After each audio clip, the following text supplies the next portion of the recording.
یہ ہے، اور تمہارے گرد و نواح کے بعض دیہاتی بھی منافق ہیں اور بعض مدینے والے بھی نفاق پر اڑے ہوئے ہیں، تم انہیں نہیں جانتے، ہم جانتے ہیں۔ ہم ان کو دوہرا عذاب دیں گے، پھر وہ بڑے عذاب کی طرف لوٹائے جائیں گے۔ اور کچھ دوسرے لوگ ہیں کہ اپنے گناہوں کا صاف اقرار کرتے ہیں،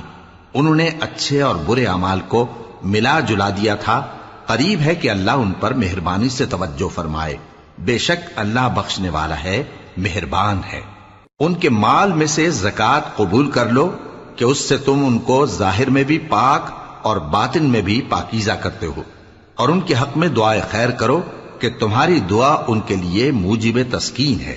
اور اللہ سننے والا ہے، جاننے والا ہے۔ کیا یہ لوگ نہیں جانتے کہ اللہ ہی اپنے بندوں سے توبہ قبول فرماتا اور صدقات و خیرات لیتا ہے،